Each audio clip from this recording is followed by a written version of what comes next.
because I know I'm kind of tired right now.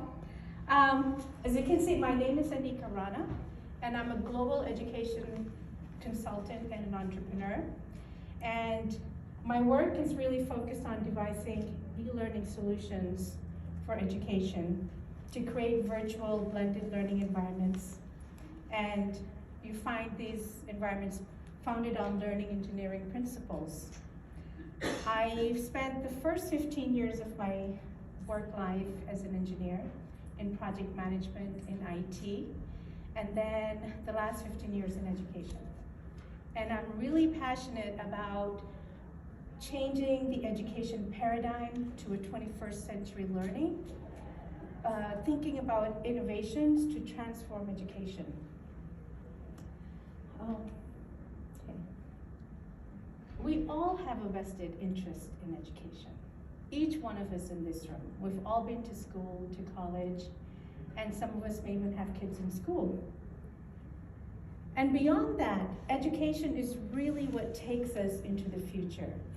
And right now, we really need to focus on what does education need to look like to take us into this volatile future, volatile, uncertain future. I mean, we've just been through 2 years of hell in the pandemic. Nobody expected it. Were our schools, were our students prepared to go through that kind of a pandemic, to that kind of an experience? So we have to think around, what do we need to do? I'm going to point you towards these pictures. This first one here is a picture of, I don't know, you must have seen these, factory workers in the industrial era. And what do you notice on these pictures? These are schools in different parts of the world. What are the similarities? I'll take hands. Yes? Everyone has like their assigned positions or seats. Their assigned positions and seats. Anybody else? They're all facing forward. They're all facing forward. Yes? It looks very like cookie cutter, Cookie cutter orderly. orderly. None of them look happy. None of them look happy in the back there. It's a factory model, right? That's exactly it. So do you think in these types of classrooms we're preparing our kids for an unpredictable future? What are we teaching them in these classrooms? To be standard. Let's take a look at these pictures. What do you see now? Hands? Yes. More collaborative space. A lot more dynamic like movement going on. Dynamic movement. Yes.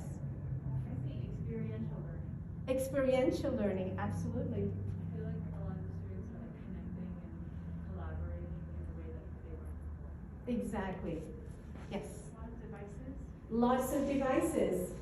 And I put this device up here for a reason. What do I have in the palm of my hand? It's a computer. It's all the knowledge I need. I can learn anything in the palm of my hand right now. I honestly don't need a teacher standing in front of the room feeding me content, because it's all right here. I mean, you guys all know it. Okay, so the problem that we're addressing is for one, my phone isn't just conked out on me. The problem that we're addressing is that education today is still working on the cookie cutter model, right? We still have school bells that are ringing in schools, standardized testing, studying for the test. We're literally graduating kids by age, when we know we all learn differently, and it's not by age. You know, we're injecting the same information in everyone, whether they're interested or not, because it's in the curriculum. Now this other picture, you know, education is making changes, but what they're doing is modifying education. They're not innovating. Modification is really about making changes within an existing system. And in this picture, we have the same system, same kids sitting in the same factory style, teacher at the head of the class. What's changed? We've got computers. So now schools can say we are infusing technology, but within the same system of education that we've had. Innovation, on the other hand, is about changing the current structures to create change. And that's really what I want to talk about. You know, I had a tutoring center, I've had tutoring centers in the US and overseas. And time again, I hear kids talking about, why are we doing this? Why do I have to learn this? And my inspiration are my kids. So I remember one time sitting with my son, and he was studying IB history. He was sitting there memorizing dates, events, famous people, etc., but unable to make the connections, and constantly complain about, why do I have to know this? Not realizing that history, current events are connected to the past, but schools weren't making that connection for him. Hence, he just needed to study the stuff and pass the exam.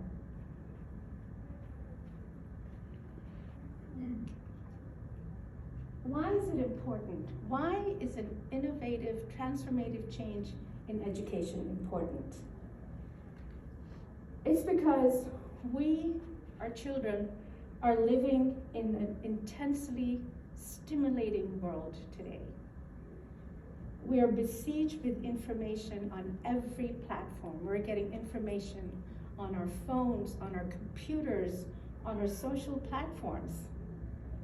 And we need to prepare our children to be able to tackle all of that information, to be able to use that in a productive way. Children today consume content. They care about social issues. They care about the planet. They learn about global issues not from school, but from news, from their social platform contents, from their friends across the globe. They're building communities online with platforms like Instagram, TikTok, Snapchat, you name it, It's all just, it's very active. But when they get to school, they're just sitting there working for the standardized test. I want to tell you about my son, my older son, Faiz. He was a challenge to raise. I don't want to say he struggled at school. He wouldn't turn in assignments. He wouldn't study for his tests. He did this all the way through school, in high school especially, and in college he would skip classes. One would say he was struggling, but I think he was dismissive. He was dismissive of his education. He was dismissive of the opportunities that he had because he wasn't engaged. He wasn't interested. But I will tell you now, he did forge his own path. He found interest in making change. So he started a company with literally taking fruit in a Ziploc bag, going to gyms and making shakes. So his thought was, he wants to work on food quality, reducing the carbon footprint, improving health, sourcing local. And so they started in Ziplocs with fruits, making shakes at gyms. And now 4 years down the road, he has a company and he's making organic, plant-based food accessible for everyone in his community. Right now he's in Austin and Houston. And his goal is to reshape the current food system to reduce the carbon footprint and the rates of preventable disease. And just last year, this child who would say was a failure in school won the Changemaker Award in Austin, and his company got the Sustainability Award. So my point in relaying this story to you is, we have to connect our students with a passion, right? Have them learn what they're interested in and cater to that. Let them lead their learning.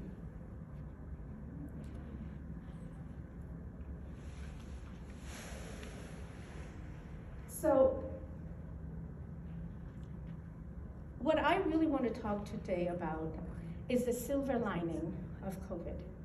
I know it was devastating to humanity. We all went through a lot of changes. Kids were at home, parents were working at home. I mean, just all kinds of things. But the silver lining is that the education system had the opportunity to experience online learning. In some places, it worked well. In other places, it didn't. But we did get everybody online to experience that. So what I really want to do today is, I had you all thinking about, where education is, where we need to go. And now I want to talk about where we need to be, really need to be in terms of educating our children, where the opportunity is, what 21st century competencies and skills look like, and how we can personalize education using learning engineering concepts. And then if we have some time, I'll go through a STEAM project. So we started in the Industrial Revolution. We needed mass production. Public schooling was just new. So we had teacher-led classrooms. And then the third Industrial Revolution was the digital age. We tried learner-centered, right? We got our kids on computers. They were working with adaptable technology. How effectively, I don't know. But where we really need to be is up here in the fourth Industrial Revolution. We need kids to take ownership of their own learning, have them develop interests and passions, and incorporate that into their learning. We need them to be not autonomous, where their learning is personalized and individualized. And they need to work on real-world issues, not at the university level, but at the K-12 level. We can start them as young as kindergarten, high school, middle school. Students will connect to individuals and organizations. I mean, in this conference, we are promoting SWE Next, right? So these are going to be project-based learning, getting girls working on real-life issues, developing passions from middle school, which they take through into their college, or maybe not even going to college, maybe just going from high school into work. Ginny Rometty of IBM coined this phrase of new collar work. New collar work is where companies take students from high school and they train them. Because what was happening is that they were even taking college graduates and having to retrain them with social emotional learning skills, right? We don't need kids to know content. We need them to have SEL skills. So the new collar work. So the opportunity, Sir Winston Churchill said, never let a good crisis go to waste. So let's not let COVID go to waste. Let's take the progress we've made now and move it forward. We started, so we want to have a new normal for education. We're ripe for some disruptive innovations to come through to transform K-12. We started off here with teacher-led, siloed subject learning, no technology penetration. Education became under duress in COVID. Worldwide school closures overnight. 1.6 billion students out of school. education loss of more than 50 days, and in some places much, much more than that. So we had a paradigm shift in education. We had teachers learning remotely, teaching remotely.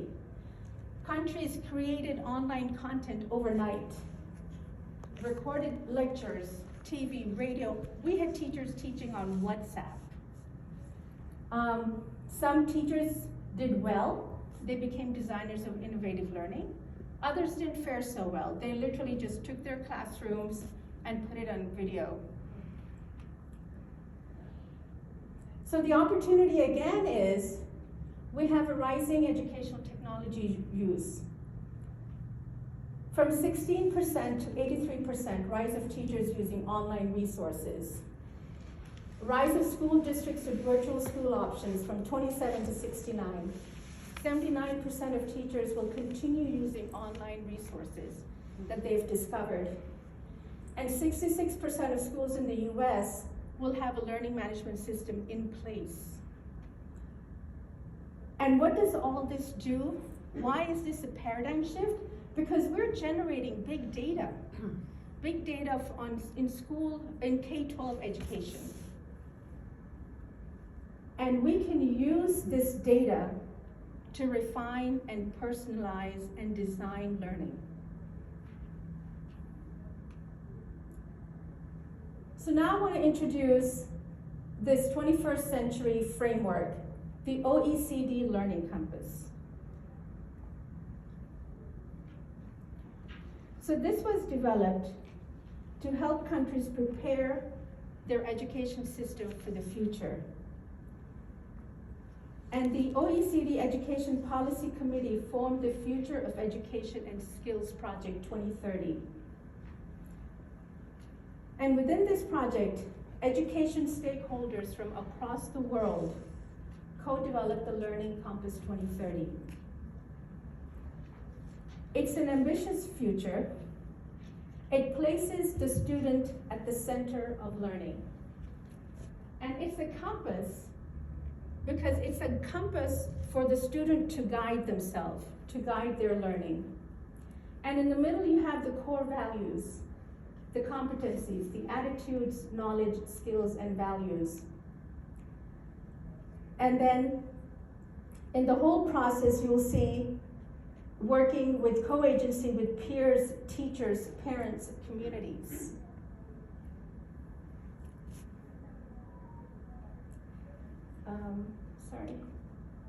So the Learning Compass is made of acquiring core foundations and transformative competencies. Core foundations is the content knowledge, the science, maths, humanities, arts. It's the stuff we think with. You know, before creating anything, we have to have a foundational base of knowledge to think with. And this is how they apply their core skills to everyday tasks.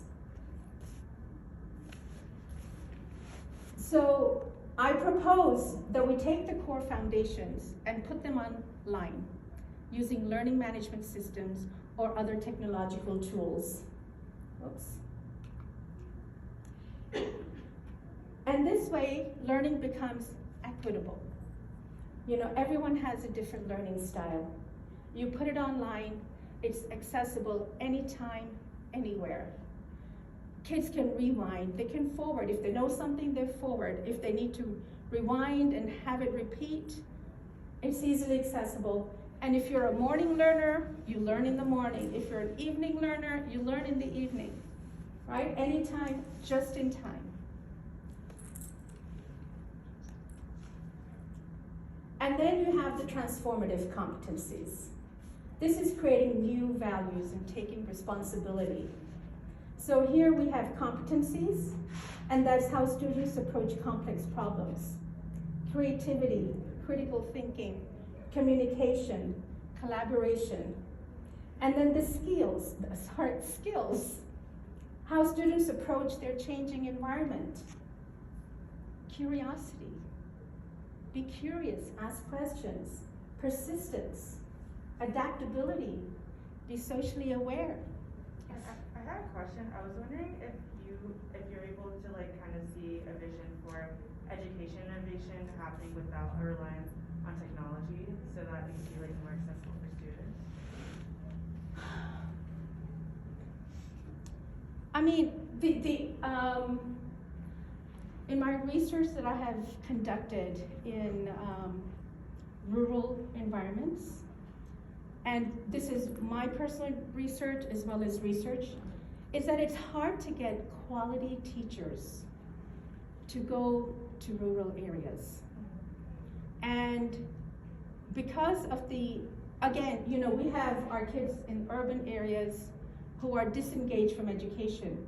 In rural areas, you see a lot more of that. And kids, they may go through primary school, but when they hit secondary school, which is high school, they drop out. And parents don't find purpose in their learning because they're not getting the quality that they need. And they'd rather put them to work to help the family. I mean, so within that context, I feel since education is not really educating students for the future and being able to get jobs and create, with technology it's hard. What I would say is that we need to work harder on building those. That's where the money needs to go, is in building the infrastructures so that we can provide access to quality education. Can I offer something on that? I would suggest that there have been a lot of pushback from people not wanting to go virtual using the technology. Lack of technology access is a reason why you should keep it non-virtual. But at the same time, when you start thinking about applying for college, applying for jobs in the professional fields that are STEM fields, you are going to have that technology at some point. So we have to, as you said, make it more available to people rather than saying, let's go back to the old school way of doing it. Well, let me just suggest something. How much money do schools spend on textbooks? Yeah. Let's remove them. Let's use that budget and spend it on technology infrastructure. But of course, then you have your lobbyists. Of course you do. I'm just putting it out there, right? I mean, this is how, Yes. if we don't think about it, Yes. then how are we even gonna think about doing it? Oh, Yeah, you got a little ahead. yeah, I did. There we go. Okay, so we'll move from here. But these are all great questions, and there's a lot of thinking around it. But it has to be a leapfrog. It has to be innovative. And so that's what we got to move towards. So I was thinking about how do we relate this to learning engineering? Now, learning engineering is a new field. It's not offered in a lot of universities yet, but I know Carnegie Mellon has started a master's program. But really, what it takes is, think around your engineering terms, right? You have your cognitive task in the center, and that's really your learning outcomes, right?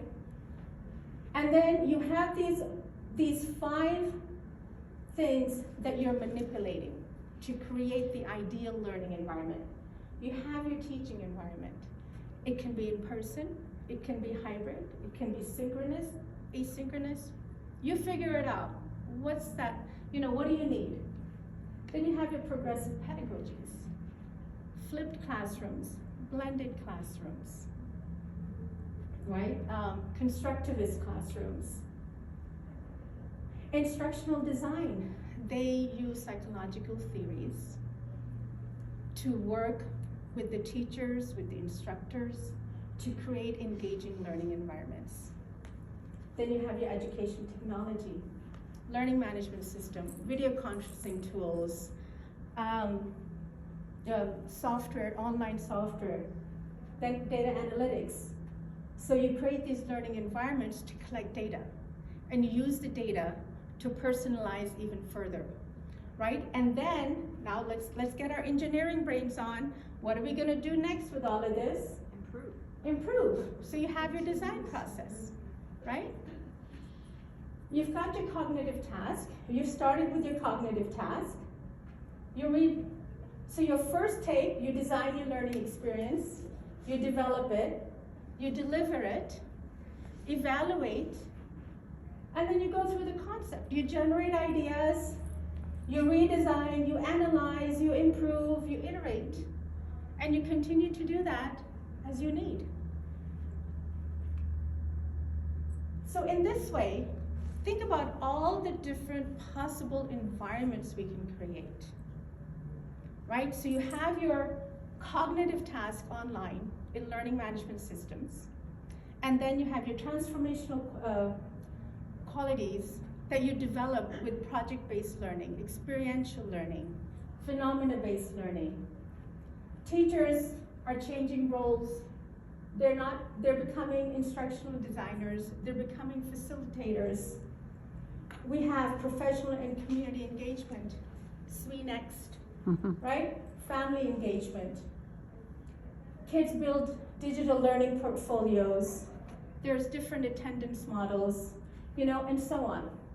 You create informal learning environments. So we were talking about access to education. Well, let's think about developing community centers. Let's move away from schools.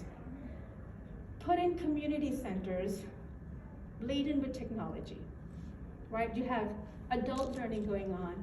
You have K-12 learning going on, right? And then experiential learning going on wherever you are. If you're in a farming community, you're learning within your community, with the family, with the business owners, with the farmers. And so that's the crux. And so that's what it's all about. So now I'm just gonna show you a picture of practice on a STEAM project developed by teachers. Shazia Iqbal is actually my sister. She's doing her PhD, so she ran this project with Jocelyn Miller and Walter Smith. So they designed this project, Where in the World? It's a Mars rover globally collaborative STEAM project. So they did this, the mission was to design a vehicle that would travel 1 meter on Mars, and the vehicle was to be self-powered, and the body was to be completely edible. Okay? Well, because this was during COVID times, everybody was at home. So, those weren't the initial requirements, but when COVID hit, they're like, okay, just source material from your home. Well, it makes it sustainable too. And it makes it sustainable. You eat it afterwards. And so these were 5th grade students from rural America and Sao Paulo, Brazil. I wish I had thought about putting those pictures up here about those edible vehicles, but I didn't. Oh, yeah. But what I want to demonstrate is, from this project, let's look at what learning happened, right? So this is a STEAM project mind map. In science, they learned about forces in motion, chemical changes, the surface and the climate in Mars. In math, as they're thinking about time differences, calculating the time differences, they worked in measurement, they worked in changing from the metric system to the imperial system, right? They thought about time zones. In arts and humanities, they thought about language, communication, reading comprehension, because they were working with kids who spoke Portuguese and English, right? They learned about culture, the Earth rotation, again with the time zones. Why were they different? Engineering principles, they did the research, they created the prototypes, they tested. And technology, they used internet tools, they had research, they used learning management system, they had feedback tools. And what competencies do you think they developed? All of the critical thinking, creativity, communication, global collaboration, the skills, curiosity, grit, adaptability. This is from working with projects. So I just wanted to demonstrate what this project might look like on the learning management system, right? So you create your project, you put your specifications, and then you create your modules with science, technology, engineering, and talking about just-in-time learning. If you didn't know about math, how to convert units of time, or working with word problems, you would just go click and do the lesson on what you don't know. But if you already knew it, you could skip it, right? And the same for all of the other subjects. And then this is the real-time data. Not all of it, I mean, you could get more tools to get more data, but simply, you can look at how many pages a child looked at. If they didn't make a good grade, for example, you would, rather than just having them go through the stuff again, you could actually see what videos did they watch, how many times did they watch it, what pages did they click on, right? We could look at their activity, we could look at their progress. We could compare them individually to the classroom. You could see how many times they communicated with the instructor, right? So there's a lot of data. This is, I'm just giving you kind of an overview.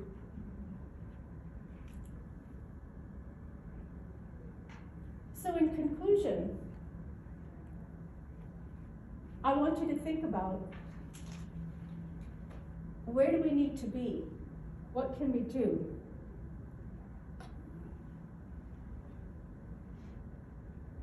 We are at a turning point. We need to have real-world challenges with creative solutions.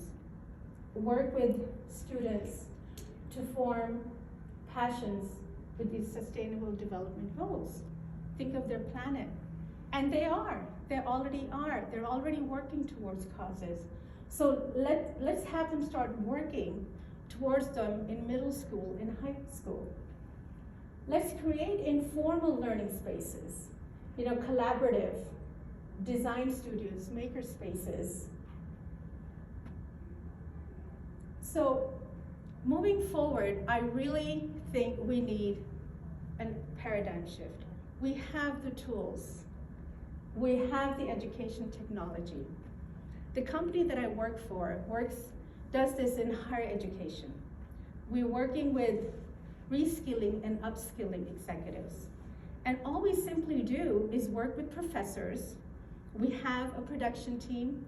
We have instructional designers. We have a data analytics team. And we create these engaging courses, put them online, and people globally have access to them. Why can't we do that in K-12? And what I'm proposing is, with SweNext, we're trying to get schools in SweNext. Well, how about a SweNext school that we create?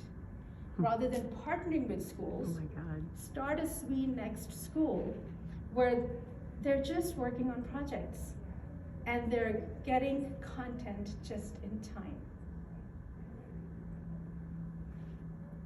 Thank you for listening. Oh my God. Questions?